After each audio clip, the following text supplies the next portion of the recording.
today delivered by the Smith family. And today you'll hear from Wendy Field, Head of Policy and Programs with the Smith family, and Anne Hampshire, Head of Research and Advocacy with the Smith family. Before we get underway, I just wish to acknowledge the traditional owners of the land upon which all participants of this webinar stand, and pay my respects to elders past, present and emerging.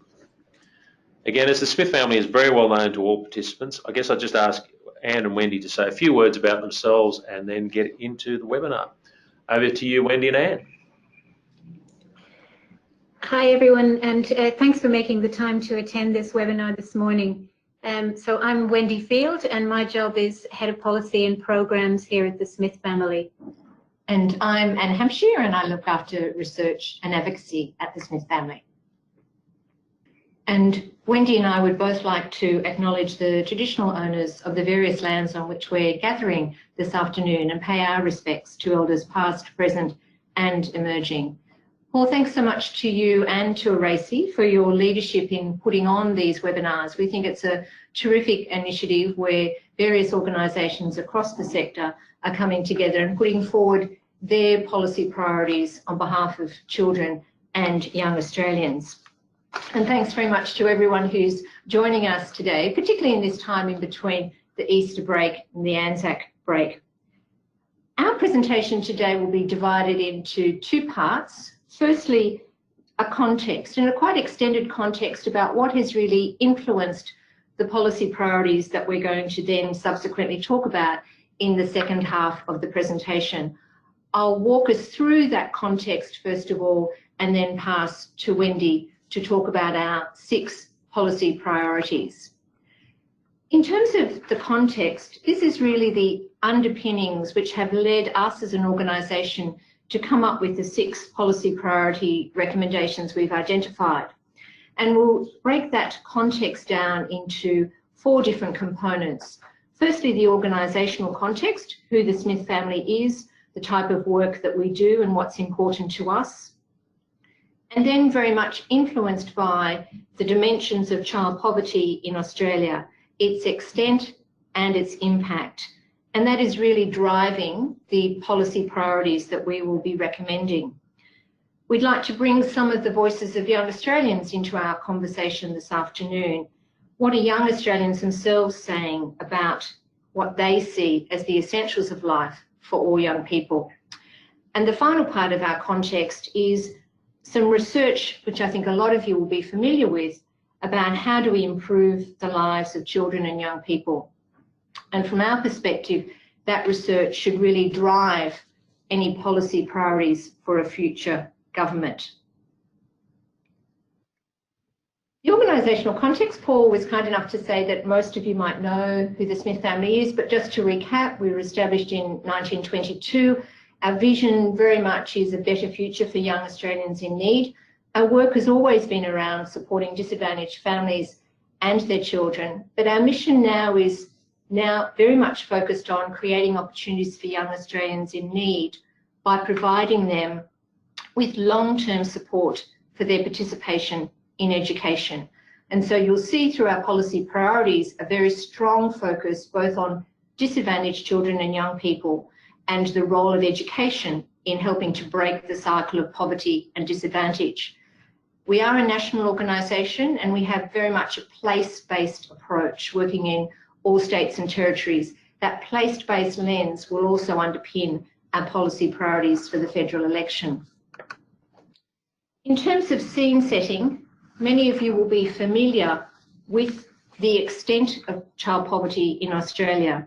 The Smith family's focus on children in need is very much about children living in poverty and the detrimental impacts that that poverty has on them. 1.1 million Australian children and young people are living in poverty in Australia today. That's a very large number, and it's also a very high proportion of children and young people, at 1 in every 6 Australian children and young people. And much to, I suspect, our collective horror, there's really been no significant improvement in that proportion or in that total number in recent years. The quote there from the OECD Secretary General, I think, sums up succinctly the impact of child poverty, the cycle of disadvantage, with child poverty permanently scarring a generation, preventing it from ever reaching its full potential. And so the work of the Smith family and our policy recommendations to a new federal government is really aiming to break the cycle of poverty and disadvantage that is very much the reality for many children and young people in Australia today. And the final component of that slide is the commitment that Australia has already made through the United Nations Sustainable Development Goals. The first one is that by 2030, so only 11 years away, Australia will have reduced by at least half the proportion of children living in poverty. The positive is that Australia as a nation has committed to that. However, the reality is at the moment that we are unlikely to reach that target without significant additional effort, both at the national level and then drilling down to all the states and territories and all of the sectors. Hence, a very strong focus in our policy priorities on reducing child poverty in line with that recommendation. Behind the statistics of the 1.1 million children and young people living in Australia, there is the lived experience that many of you who work in the sector and in government will be aware of. And so just to bring some of the voices of the children and young people that the Smith family works with into the room, we've recently completed some research which was led by Peter Saunders from SPRC at the University of New South Wales, in partnership with a number of New South Wales government organisations, where we asked young people in high school, two groups of young people from New South Wales government high schools and from financially disadvantaged students who the Smith family supports, what they saw are the essentials of life for all young people. And there was a very strong consensus across both of those groups in the sorts of areas which are depicted there on the slide, around things about home, about spending time with family and friends, things related to school, things related to technology. And the things that young people said were essential for all young people were broken down into two groups: the things that they wanted to have and the things that they wanted to do. And what the research showed is that there was consensus across those two groups of this list of items included on this slide. Those items, as you can see, are across a range of dimensions of young people's lives. It was a computer, it was the clothes that are needed for school, 3 meals a day, fruit and vegetables. They were things, the material deprivation items that young people wanted to have. And then on the right-hand side, the sorts of things that all young people thought they should be able to do. Now, there are a couple there like holiday and a meal out, where what's important is that when we had discussions with young people, they weren't talking about going to Aspen skiing or going to Europe. They were actually talking about some downtime with their families, often very locally. That's what they wanted to be able to do at least once a year, as they put it in their own words, to reconnect with their family. Similarly, they thought having a meal out with their family, not at a Michelin restaurant, more often at a local takeaway, was an important part of the family, an important part of a social aspect of their family. There are a range, as you can see in the table, of school-related items there. So school excursions, extracurricular school activities, but also technology, having the internet either in public spaces or at home. So this quite modest list of items that all young people across both groups thought were essential. Across both groups, there were significant proportions of young people who missed out on those essentials. Around 1 in 5 of New South Wales government high school students and 2 in 5 of the financially disadvantaged students that the Smith family supports were deprived of 3 or more of those essential items, what the research defined as multiple deprivation. And that gets compounded for other young people who are financially disadvantaged, with close to 1 in 3 of them missing out on 4 or more, and perhaps a quite horrifying 1 in 10 missing out on 7 or more items. So that 1.1 million children and young people we talked about, what poverty looks like to them on a day-to-day basis is being without the sorts of items that we've just flagged. The impact of multiple deprivation is experienced by young people across a variety of parts of their life. It fundamentally undermines their ability as a family to enjoy activities that most of us take for granted, things like some time out at a meal or a holiday away. The strong focus on school activities emphasises that those young people who don't participate in those school activities, there are learning, engagement, well-being and social benefits that they're missing out on. And for those young people who don't have some money of their own, a modest amount of $20 a week to either save or spend at their own discretion, what comes with that is a loss of a sense of autonomy and independence, which I'm sure we all appreciate is particularly important in adolescence. So one of the strong reasons that deprivation matters, one of the strong reasons why the Smith family is calling for it to be addressed within our policy priorities, is the impact that it has.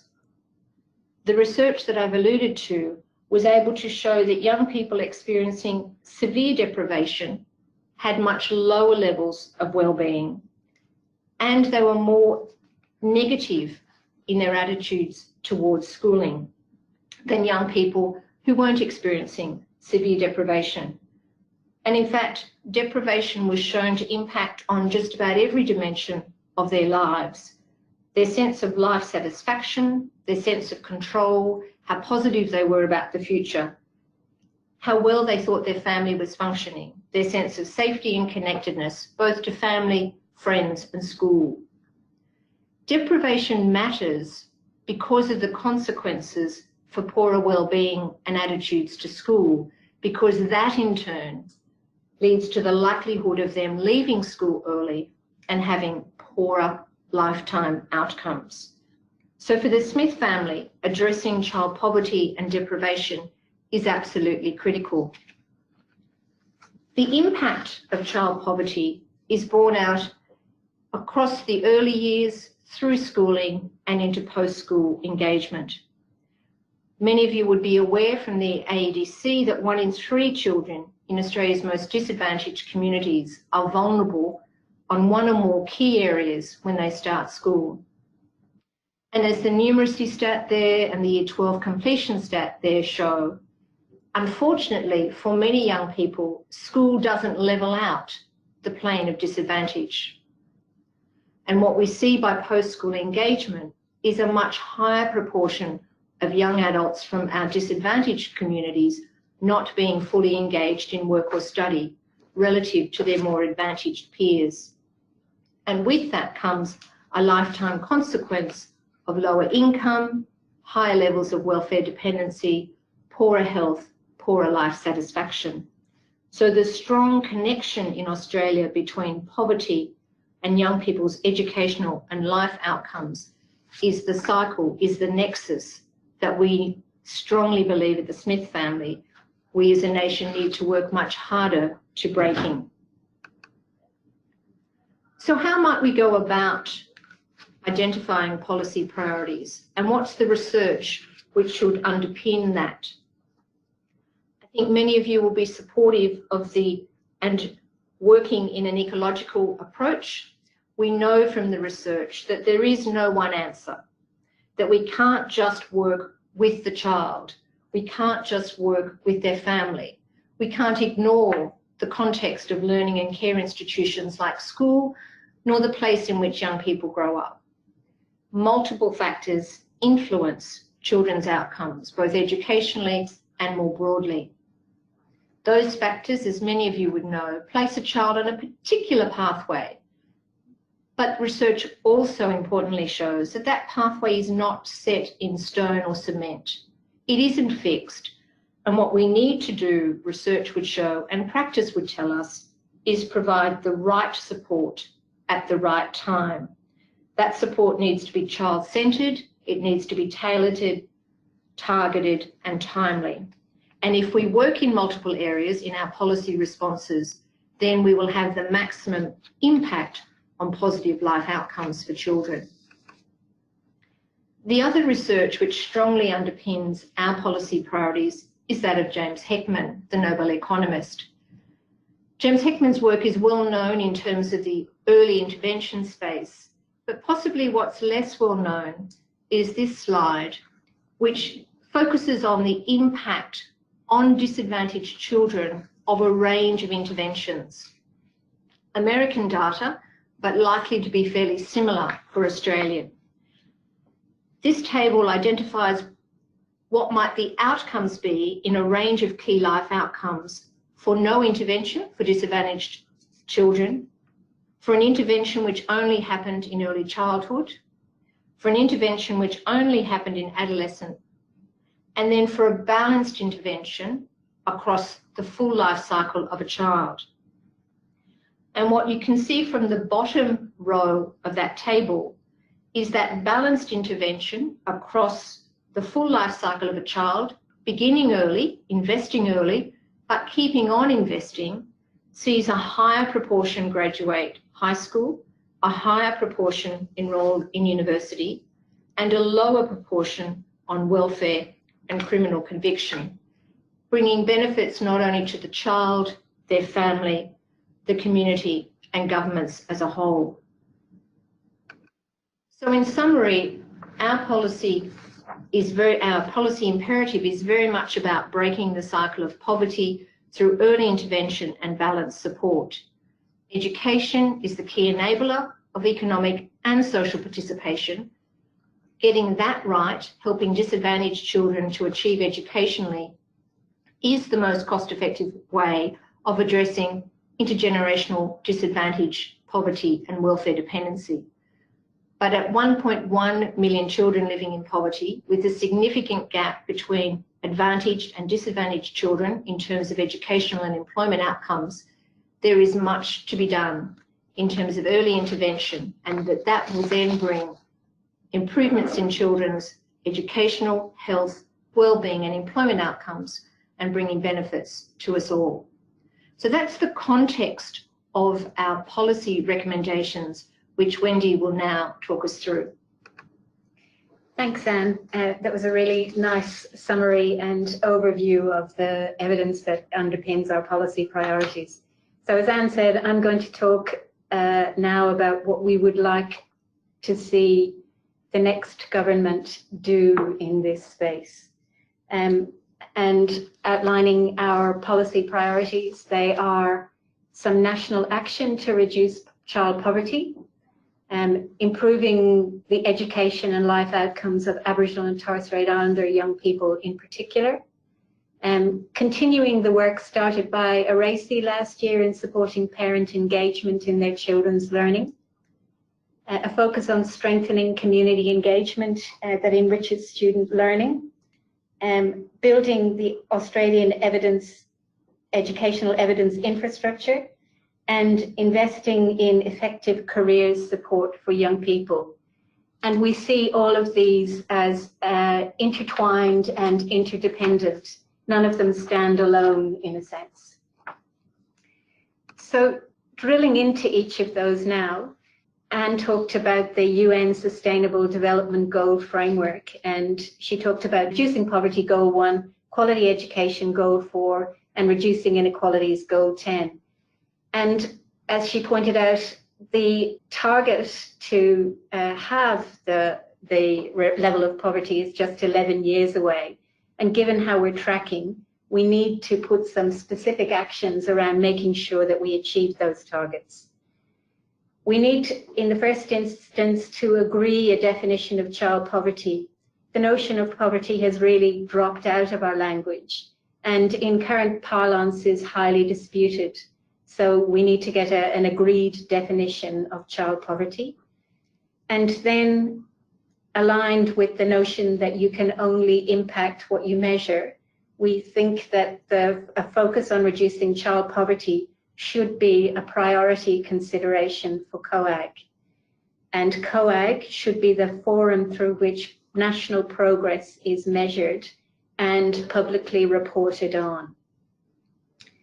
There is no current national framework around implementation of the Sustainable Development Goals, and we need one badly, which includes how different jurisdictions should work together, how different sectors should be involved, setting out roles and a roadmap for how we will address, in particular, the goal of reducing poverty. The framework should be service user centered, so recognizing that people who experience poverty have the deepest insight into the causes and impacts of poverty, hearing their voices and responding to those, and enabling infrastructure for service system collaboration. So how people experience and use service systems is really key in understanding how we change and lead to changed behavior and changed outcomes for a range of people living in poverty. And we absolutely support ARACY's call for a national minister for children and young people.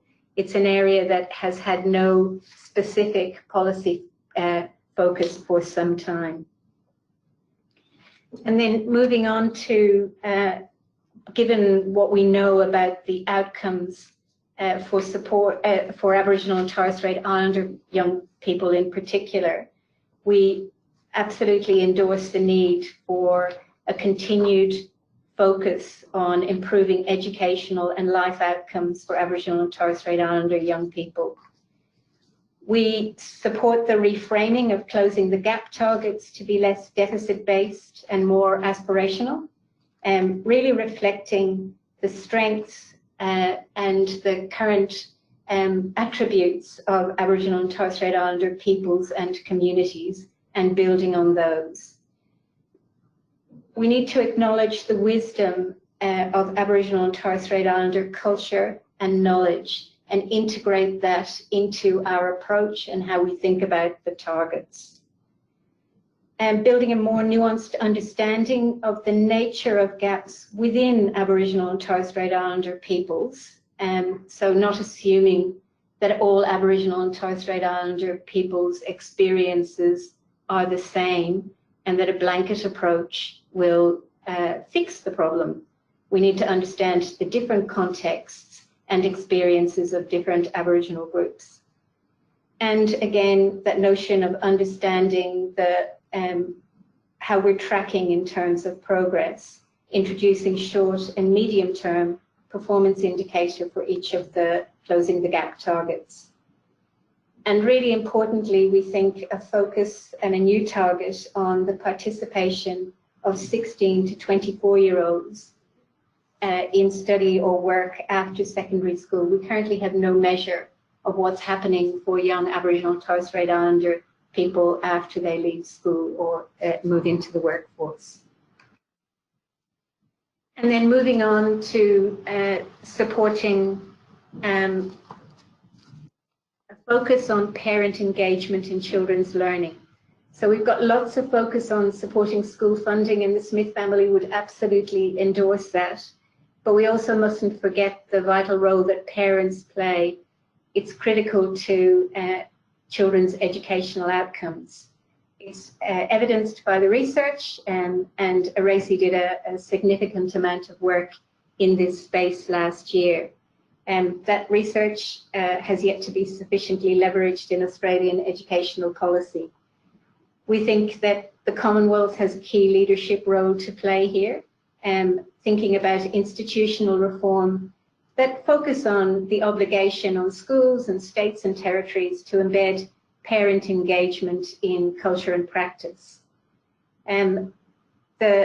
We need to work with school leaders to help them to understand the notion of parent knowledge and engage parents as learning partners. through teacher training, professional development, and across their careers, so closing the gap, in a sense, between parents and teachers and enabling better communication and understanding of each other's perspectives. And we think that parent engagement should be a priority research and practice area, and that we need to, again, to measure how school communities are progressing with parent engagement over time.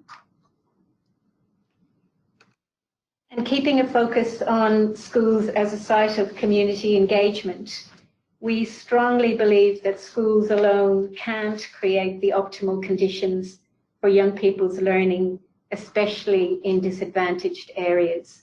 Schools are dealing with a whole range of really complex problems, and our sort of central belief would be that it takes a village to address those complex issues. We know that community engagement has the capacity to help to support student learning. So mobilizing the resources and assets in the communities to support student learning. The government invested in the Gonski Review last year, and we really strongly endorse actioning the recommendation to strengthen school community engagement. And to do that, we need to establish specific mechanisms that facilitate quality partnerships between schools and communities around things like mentoring, volunteering, and extracurricular activities. And that's sort of based on the premise that community engagement doesn't just happen. It needs to be resourced and prioritized so that it can work efficiently and effectively.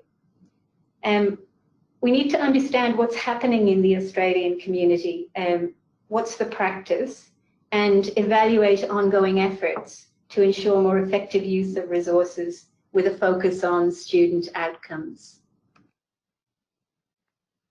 And then taking that education and evidence infrastructure, we know that despite significant investment in education, aside from some understanding of pedagogy, we have no real understanding of what makes a difference in what contexts. So this is another recommendation from the Gonski Review, which we would strongly endorse. We think that national evidence infrastructure should include an evidence repository. I hesitate to use the term clearinghouse, but a repository of evidence, which helps us to understand what works for whom, under what circumstances, in language that's accessible to a range of stakeholders who are heavily involved in supporting children's education.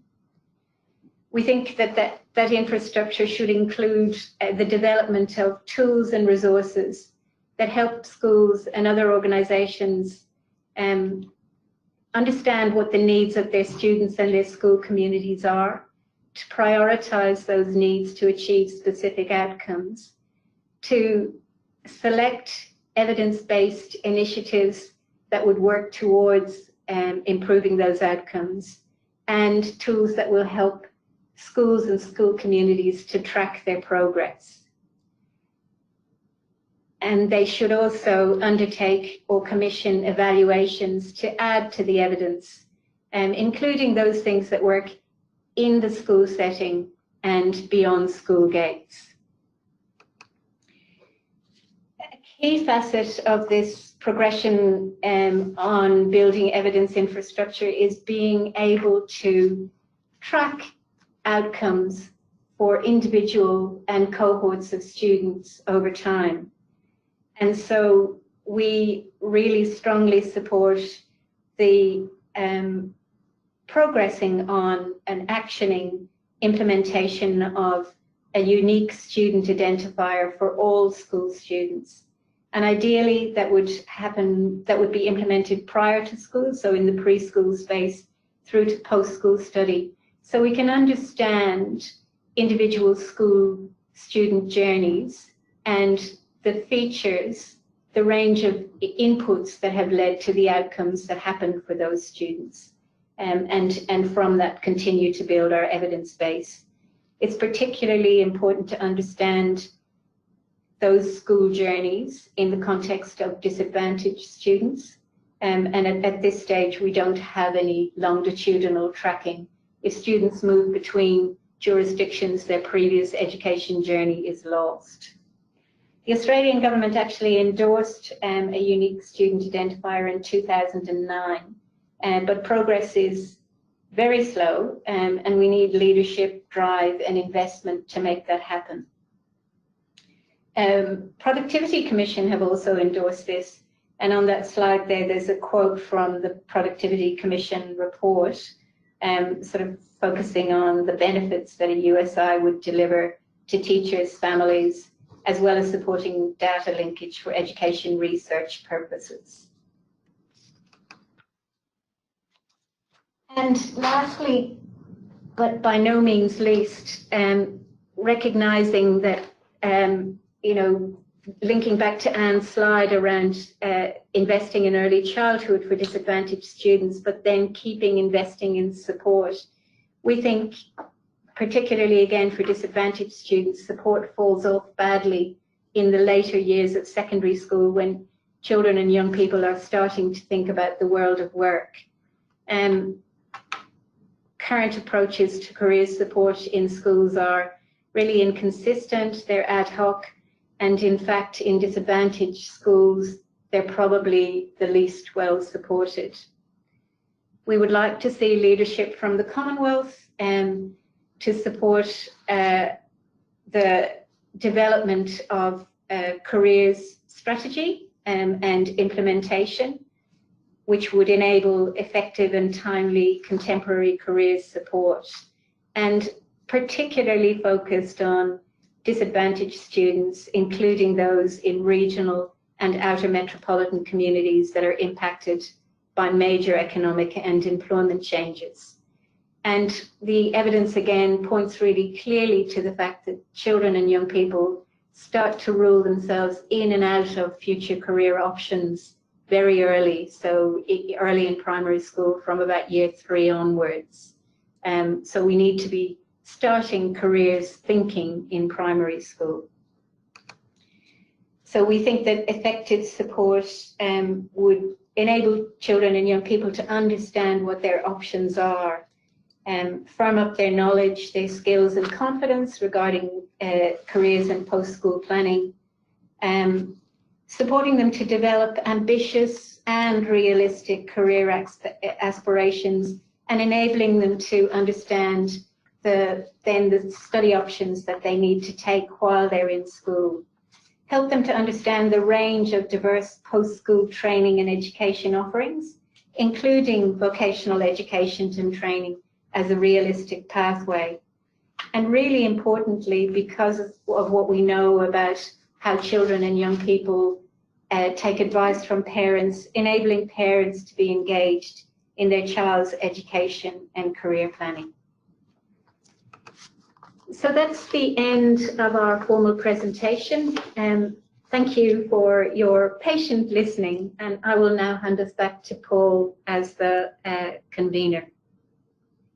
Thank you very much, Wendy and Anne. That's been very informative. We don't currently have any questions, so I'm not sure whether people have any questions that they haven't put through yet.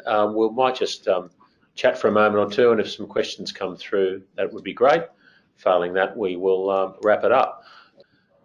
But I guess I'd talk very quickly or ask for your comments on New Start. Now, the Smith family has, quite rightly, a very strong focus on education as the way of breaking the cycle long term.